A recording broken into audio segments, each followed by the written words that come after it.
जितने भी हमारे संगठन हैं जिनका समर्थन इस कार्यक्रम में मिला है, सभी का इस मंच के माध्यम से हार्दिक अभिनंदन, स्वागत और वंदन है।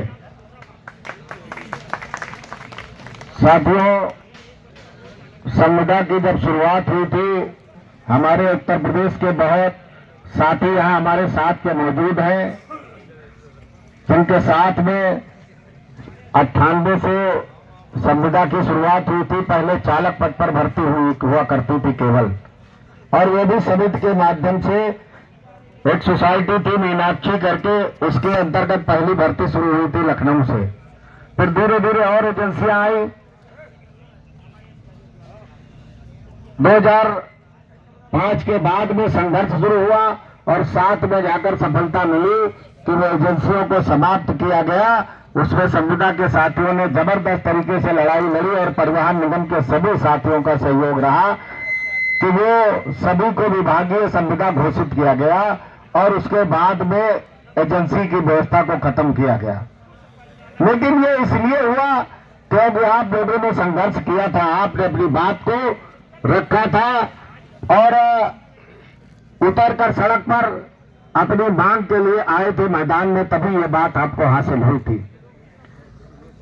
केवल एक बार आदरणीय मुलायम सिंह जी की सरकार थी,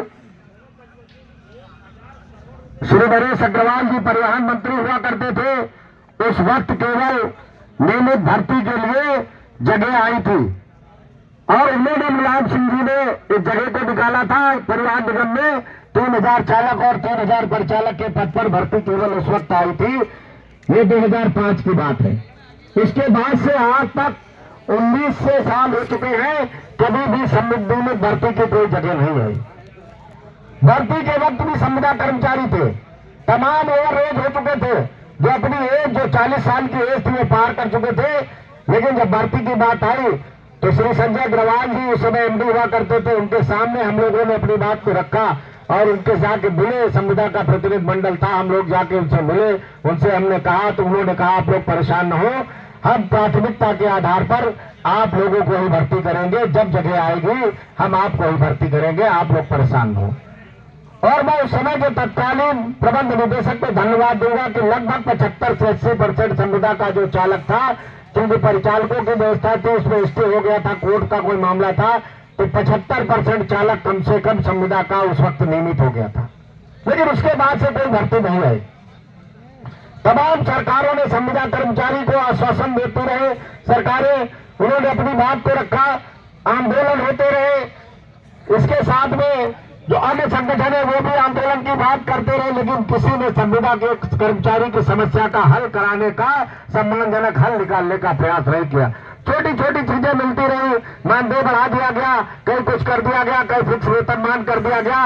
लेकिन एक बात है, मैंने कल भी एक मीटिंग में मंच पर यह बात रखी थी, जब संघ का कार्यक्रम हो रहा था क्षेत्र स्तर पर, मैंने इस बात को बहुत पुरजोर तरीके से कहा था कि मैंने ये विरोधाभास जब तक प्रबंध निदेशक नहीं खत्म करते कि जो कर्मचारी 20 साल से संविदा पर नौकरी कर रहा है विभाग में, आज उसे भी ₹1.89 किलोमीटर की दर से मानदेय आप दे रहे हैं।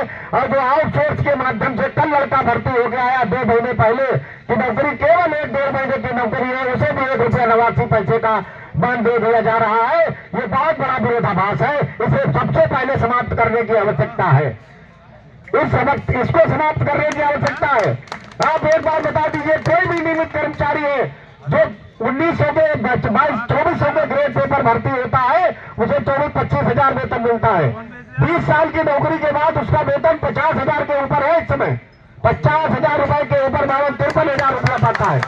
लेकिन संविदा कर्मचारी 20 साल नौकरी करने के बाद ₹1.89 पाएगा और कल भर्ती होने वाला वो भी ₹1.89 पाएगा। ये सबसे बड़ा विरोधाभास है, इसका पुरजोर तरीके से विरोध होना चाहिए। हमने सबसे पहले विरोध किया। हमने सरकार से एक बात और कही है कि क्या उत्तर प्रदेश में ही भारतीय जनता पार्टी की सरकार है? आप लोग ध्यान देंगे, चुनाव के पहले जब लोकसभा चुनाव हुआ था मध्य प्रदेश में, श्री शिवराज सिंह जी के नेतृत्व में भारतीय जनता पार्टी की सरकार थी। 5.5 लाख संविदा कर्मचारी इकट्ठा हुआ था मध्य प्रदेश की सरकार राजधानी भोपाल के अंदर, और एक बहुत बड़ी रैली हुई थी। वहां से ऐलान किया था कि किसी भी विभाग का कोई संविदा कर्मचारी हो 18,000 रुपए से कम वेतन उसे नहीं मिलेगा और हर महीने जो राज्य कर्मचारियों की वृद्धि होगी साथ साथ उनकी वृद्धि होती चली जाएगी। क्या उत्तर प्रदेश सरकार ये नहीं कर सकती थी?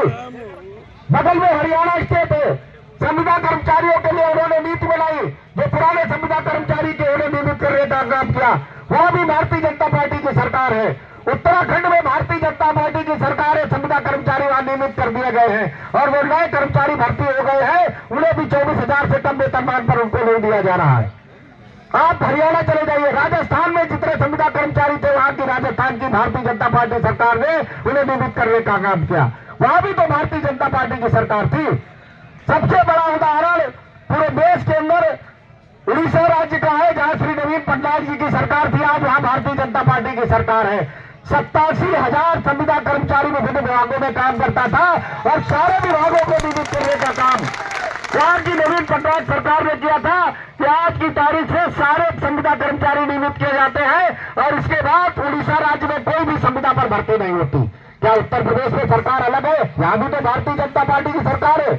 आखिर जब आपके चार प्रांतों में सरकार है और वो सरकार सबको नियमित करने का काम कर रही है, संविदा कर्मचारी के हित की बात करती है, संविदा कर्मचारी के वेजेस की बात कर रही है, तो उत्तर प्रदेश की योगी आदित्यनाथ जी की सरकार इसको करने में क्यों ढीला हवाली कर रही है? मुझे तो ये विश्वास ही नहीं होता, या तो माननीय परिवहन मंत्री जी बात को सही तरीके से मुख्यमंत्री जी के पास नहीं पहुंचा पा रहे हैं और या हम अपनी बात को जोरदार तरीके से नहीं उठाकर मुख्यमंत्री जी के, चाहे रोडवेज का कोई संगठन हो, मैं किसी संगठन का विरोध नहीं करता, न मैं किसी संगठन की बात करता हूं, न मैं किसी संगठन का प्रतिनिधि हूं, आज यहाँ आया हूं। हमारे संविदा के लखनऊ क्षेत्र के हमारे दो साथी जो हमसे बहुत जूनियर है, हमारे साथ जिन्होंने काम किया और जो हमारे सीनियर साथी हैं जिनके साथ चाहे जमाल भाई हो, चाहे कन्हैया पाणे छोटा भाई है, मेरा भाई स्वयं संविदा में यहाँ सर्विस करता है, इन सब चाहे केपी सिंह हो, राणा सिंह हो, देवेंद्र पाणे हो, जितने भी दिनेश पाणे हो, ये सारे हमारे बहुत प्रिय साथी हैं। इनके आह्वान पर कोई भी कार्यक्रम होता है मैं हर जगह उपस्थित रहता हूं, मुझे भेदभाव नहीं रहता कि कौन संविदा है कौन नियमित है। मैं आपको एक बात और बता दूं, आप लोगों ने दर्द और पीड़ा को नहीं झेला होगा, आपसे तो बड़े सम्मान से बात की जाती है कि आप संविदा कर्मचारी हैं, आपसे कोई अब संविदा नहीं कहता है, आप काम करने जाते हैं, वही टाइम कीपर, वही अधिकारी, वही नियमित कर्मचारी आपसे बड़े प्यार से बात करते हैं, इसलिए क्योंकि आप उनकी गाड़ी को 90% आप लोग गाड़ी चला रहे हैं, उनका संचालन हो रहा है, वो जो ऐसी गाड़ियों में बैठकर आज घूम रहे हैं, उनके बच्चे स्कूलों में पढ़ गए हैं, ये उनकी मेहनत की देन नहीं है, ये आज उत्तर प्रदेश के संविदा कर्मचारी की देन है कि उनके बच्चे ऐशो आराम कर रहे हैं, ये उनकी देन है। मैंने 35 पैसे किलोमीटर में इसी कैसरबाग डिपो में लखनऊ क्षेत्र में काम किया है और आप ये जान लीजिए, आपको तो कोई संविदा कर्मचारी नहीं बुलाता है। मैं हर मंच से एक बात को कहता हूं, मुझे 35 पैसे वाला कहकर बुलाया जाता था, यही नियमित कर्मचारी जो 90% 95% उस समय काम करते थे, मुझसे कहते थे कि जब मेरे हाथ पैर काले हो जाते थे गाड़ियों में काम करते हुए, तो अपनी गाड़ी में काम कराते हुए, तब ये मुझसे कहते थे कि 35 पैसे वाला लड़का है, देखिए बहुत मेहनत करता है। हमसे पूछिए, बस में यात्रा करते थे तो कंडक्टर मुझसे पूछता था कि तुम्हारे पास आई कार्ड है, तो हम कहते थे नहीं हमारे पास ड्यूटी स्लिप है, तो कहता था अच्छा 35 पैसे में हो। मतलब ये भावना उनके अंदर थी, आज उस भावना को बदल दिया है आप लोगों ने, आज इनकी हैसियत नहीं है, आज इन किसी भी अधिकारी कर्मचारियों हैसियत नहीं है कि वो ये बात करें कि आप संविदा में को नियमित कहो, इनकी इतने तो परिवर्तन आया है। और जो आप लोगों ने एक दृढ़ता दिखाई है, प्यार दिखाया है, इसका परिणाम निश्चित तौर पर मिलेगा। मैंने हर बार अपने साथियों से अपील की है कि कोई भी संगठन हो, कोई भी हो, एक तो उत्तर प्रदेश राज्य सड़क परिवहन निगम में संगठन कोई आंदोलन करते नहीं है, लगातार 2-3 वर्षों से मैंने देखा है, 3 वर्षों से हो गया है, केवल अगर संगठन में संविदा कर्मचारी संघर्ष यूनियन और इसके जो साथ में संगठन है यही उतरते हैं सड़क पर, या एक उत्तर प्रदेश रोडवेज कर्मचारी संघ को भी देखा है थोड़ा बहुत आंदोलन करते हैं, बाकी कोई जाता नहीं आंदोलन कर रहे, केवल चंदा लेने के लिए। तो बड़े भाई हमारे कह रहे थे कि चंदे की बात करते हैं, सिर्फ इसलिए आते हैं कि अधिकारी नाराज हो जाएगा। तो आंदोलन का मतलब आप समझते हैं, आंदोलन का मतलब यह है कि अफसर नाराज हो जाएंगे, आरएम नाराज होंगे, सहायक क्षेत्रीय प्रबंधक नाराज होंगे, आरएम नाराज हो जाएंगे, एमडी नाराज हो जाएगा और हमारे काम करना बंद कर देगा। काम का मतलब विशुद्ध रूप से काम का मतलब दलाली है, ये संगठन नहीं दलाली करते हैं, दलाली मक्कारी इनकी बंद हो जाएगी, इसीलिए आंदोलन नहीं करते, इसीलिए मैं सड़क पर नहीं उतरते, इसीलिए आंदोलन नहीं करते हैं क्योंकि अधिकारी नाराज हो जाएंगे। अधिकारियों की नाराजगी कोई मूल लेना नहीं चाहता, क्योंकि इसी अधिकारियों से इनके रोजी रोटी चल रही है। ये रोजी रोटी है, संगठन नहीं है, रोजी रोटी है इनकी चल रही है। 90% आप देख लीजिएगा, 8-8, 10-10 साल के रिटायर कर्मचारी वो संगठन में लाके नियुक्त किए जा रहे हैं, उनको किसी तरीके से उनसे संगठन चलवाए जा रहे हैं। आप लोग निश्चित तौर पर यहाँ इकट्ठा हुए, मेरी मांग फिर सरकार से है कि संविदा कर्मचारी उत्तर प्रदेश राज्य सड़क परिवहन निगम से सम्मानित जो अधिकारी यहाँ मौजूद है, पत्रकार बंद हमारे मौजूद है, जो हमारे इलाइयों के लोग मौजूद हैं, जो शासन स्तर पर रिपोर्ट करेंगे, वो देख लें ये कर्मचारी आज इतना सड़क पर इकट्ठा हुआ है इको गार्डन में। अगर आपने इनकी बात को नहीं सुना तो वो दिन दूर नहीं कि 10 हजार कर्मचारी 20 हजार सड़कों पर दिखाई देगा लखनऊ की राजधानी में। और इसकी सारी जिम्मेदारी उत्तर प्रदेश सरकार के इन जिम्मेदार लोगों की होगी, जो आदरणीय मुख्यमंत्री जी को इनकी बात, इनकी आवाज को पहुंचाने का काम नहीं कर पा रहे हैं। हमें नहीं मालूम कि जब हम लोगों ने राजधानी में कोई कार्यक्रम हुआ है मुख्यमंत्री जी का, मुख्यमंत्री जी सबसे पहले एक बात कहते हैं कि उत्तर प्रदेश परिवहन निगम रोडवेज संकट का हमारा साथी है। और मुख्यमंत्री जी के पास इतना प्यार है रोडवेज कर्मचारियों के लिए, वो दिल से चाहते हैं आप लोगों को, परिवहन निगम को चाहते हैं, आप परिवहन निगम के कर्मचारियों को चाहते हैं कि कोरोना काल में जो मेहनत आपने की है, अपनी जान पर खेलकर मुख्यमंत्री जी के जो मान सम्मान को बचाया है आपने, उत्तर प्रदेश के सम्मान को जो आपने बचाया है, मुख्यमंत्री जी उसका एहसान भूले नहीं है, आप लोगों से बिल्कुल प्यार करते हैं। लेकिन मैं ये बात आपको बता देना चाहता हूं, या तो हमारी बात को मुख्यमंत्री जी के पास सही तरीके से पहुंचाया नहीं जा रहा है, या हमारी बात को पहुंचाने में लोग बाधा उत्पन्न कर रहे हैं। आप लोग निराश कतई न हो, आप लोग बिल्कुल निराश हो। ये संघर्ष आपका एक दिन रंग लाएगा। और हम तो कहते हैं जब 19,000 अभी 550 वैकेंसी इन्होंने निकाली थी, तो मुझे ये भरोसा था कि पहली बार संविदा कर्मचारियों का ध्यान रखा जाएगा और भर्ती होगी। धीरे धीरे उसमें घोटाला नजर आने लगा है। अब पहले तो कहा संविदा में करेंगे, अब कह रहे हैं कि जेम पोर्टल के माध्यम से करेंगे। हमने सबसे पहले इसका विरोध किया था। मैं संघ का प्रतिनिधि जरूर हूं, लेकिन मैंने सबसे पहले विरोध किया था। एक बात और बता दें, अभी आप लोग जितने कर्मचारी हैं उत्तर प्रदेश के विभिन्न कोने, सारे डिब्बों में एक चीज चल रही थी, आप लोगों ने ध्यान दिया होगा कि 2016 से 2018 तक का एक एरियर बनाने का काम चल रहा था, जो पुराने लोग हैं नियमित कर्मचारी का एरियर का था। एक क्योंकि उसको जोड़ने घटाने का काम हर डिब्बों में बहुत तेजी से चल रहा था। खासकर वो अधिकारी बहुत परेशान थे जो रिटायर हो चुके थे विभाग से। कोई ऐसा अफसर नहीं था जो RM स्तर का अधिकारी था, GM स्तर का था, उसका 3 लाख से 4 लाख रुपया एरियर बन रहा था।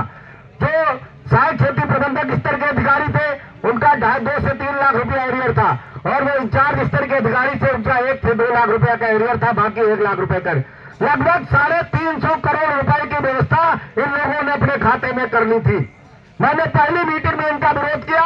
संगठन स्तर पर जब मीटिंग हुई, मैंने कहा पैसे की आवश्यकता नहीं है। मैंने उसको जोड़ा, एक डाटा प्रस्तुत किया इनके सामने कि उत्तर प्रदेश में 14,000 और 17,000, 14,000 और 17,000 के जो फिक्स वेतनमान के कर्मचारी हैं, अगर उनका वेतन जोड़ लीजिए तो 17,000 वाला कर्मचारी 19,600 रुपए पा रहा है। पा रहा नहीं भैया, इस समय मिल रहा है उसको। और जो 14,000 वाला है वो 16,600 पा रहा है। मैंने केवल इतना कहा कि 5,000 रुपया अगर आप उसे 2,400 का ग्रेड पे में नियमित कर देते हैं इन कर्मचारियों को, तो 5,000 रुपया केवल बढ़ेगा। 4 से 5,000 रुपया 17,000 वाले का वेतन में बढ़ोतरी होगी। और जो 14,000 वाले हैं लड़के, उनका 7,000 रुपए का लगभग बढ़ोतरी होगी। तो कुल जो मैंने रेशियो जोड़ा था वो 56 करोड़ रुपया केवल लगता है एक साल में खर्च आएगा इस वेतनमान के ऊपर। मात्र जितने लड़के हैं, अगर 10,000 उसमें से लड़के 17,000 और 14,000 के ढूंढे जाते हैं जिनका साफ सुथरा कैरियर है, अगर एक साथ उन्हें आप नियमित कर देते हैं तो मात्र 56 करोड़ रुपया उसका व्यवहार आ रहा है। 350 करोड़ रुपए की हमने कहा कोई आवश्यकता नहीं है खर्च करने की। आप 56 करोड़ देके 10,000 कर्मचारियों को नियमित कर दीजिए, बाकी को अगले साल नियमित करने का काम करिए, इस पैसे को रोक दीजिए वहीं। अब स्थिति आई है कि पैसा तो रुक गया 350 करोड़ रुपया। अब एक खबर यह आई है कि जो GM स्तर के अधिकारी है, रिटायर हो गए हैं या जो भी है, उनका ढूंढा जा रहा है कि देखो इनका कितना बन रहा है वेतनमान, इनका एरियर कितना बना, इनका ले लिया जाए। लेकिन नीचे स्तर से इसका विरोध शुरू हो गया, वो मामला वही लफड़े में पड़ गया है, एरियर का मामला। तो सबसे बड़ी बात है कि अगर हम इसका विरोध करेंगे तो ये अपनी मनमानी नहीं कर पाएंगे। आप सब लोग आए, जो प्रदेश के लोग, बहुत बहुत सभी का आभार है। और जो संख्या इससे ज्यादा चौगुनी संख्या मैं सरकार को चेता देना चाहता हूं इस मंच के माध्यम से कि अगर सरकार इन संविदा कर्मचारियों के मजदूरों की आवाजों को इसने नहीं सुना तो निश्चित तौर पर जान लीजिए कि जो मजदूर सरकार को बनाने का काम करता है वही मजदूर इस सरकार को मिटाने का भी काम कर देगा। वैसे जिम्मेदारी आप सब लोगों की।